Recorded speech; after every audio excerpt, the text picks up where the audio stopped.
Good morning, ladies and gents. Recovery ride tayo. Kasama ko si Ara.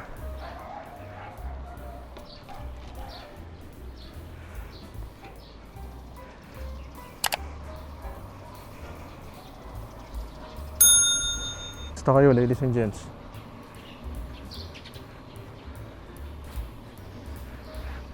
Short ride lang naman to.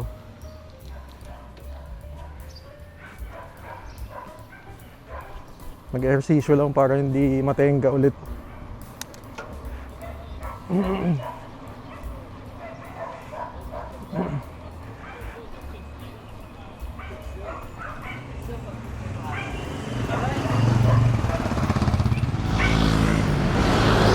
Doon, kasama si Aro.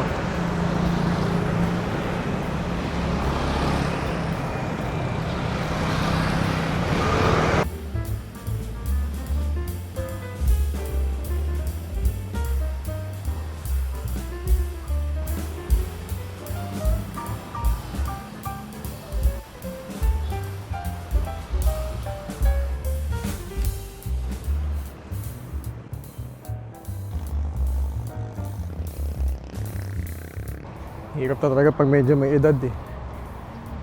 Kasi ang tagal ng recovery time. Dati siguro nung nasa 20s, maximum na siguro yung 2 days recovery time. Ngayon kailangan ng 3 to 4 days. After ng Las Paga na ride, kailangan ng 3 to 4 days recovery time ng pahinga.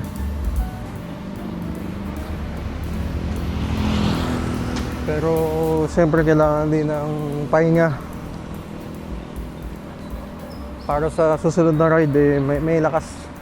Tsaka yung legs naka-recover. Importante maka-recover yun. Sa mga nag-aabang ng motovlog, may pupuntahan tayong epic ride din. Abang-abang lang. Sa ngayon, puro cycling content muna.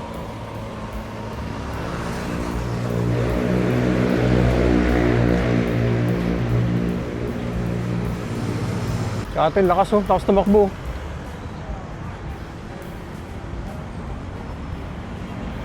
Malakas ka din naman eh. Maraming sasakyan. Natin ng chain sa bike. Medyo matagal din tinagal ng chain ah. Stock KMC, mga 4 years din, 3 to 4 years. Kaya sulit na rin. Ang maganda sa KMC chain, hindi kinakalawang. Yung Shimano kasi minsan kinakalawang eh.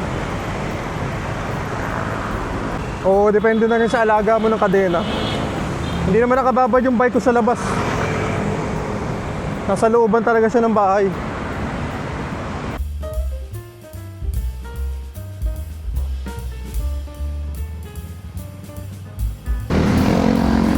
So kailangan natin alalahin si Ara ulit kasi nainibago ulit siya magbike. Mga isang linggo din yata hindi nakapagbike si Ara.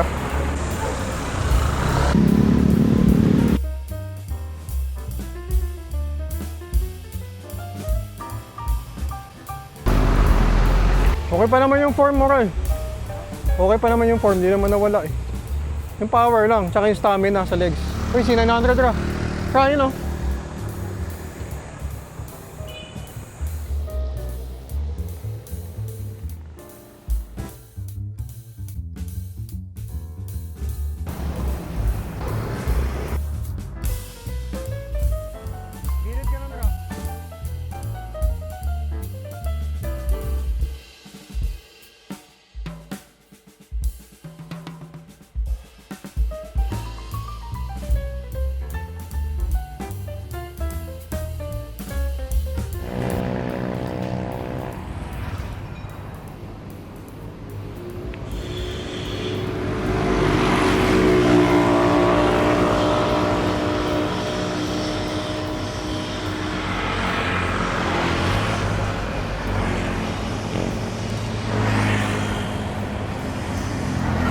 Ganda ng XSR 700, nakita mo?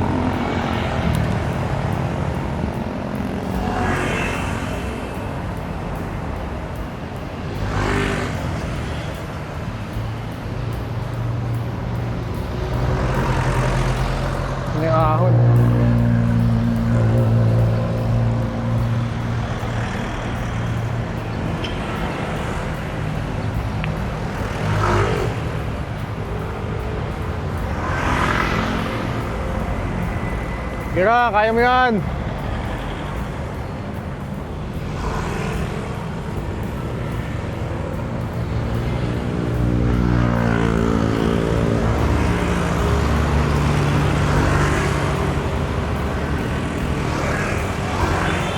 Subukan mo umupo doon sa dulo ng upuan.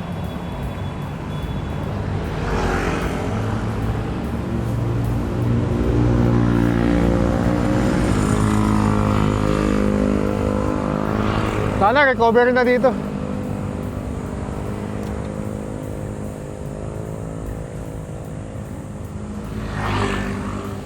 Oh, hindi siya tumugod, no? Galing. Relax na.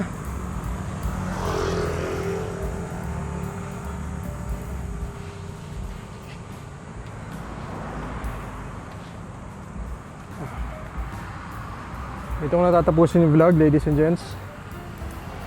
Thank you ulit sa pagsama. Shout out to all the subscribers of my small channel. See you on our next ride and adventure. Ride safe and God bless. Thank you.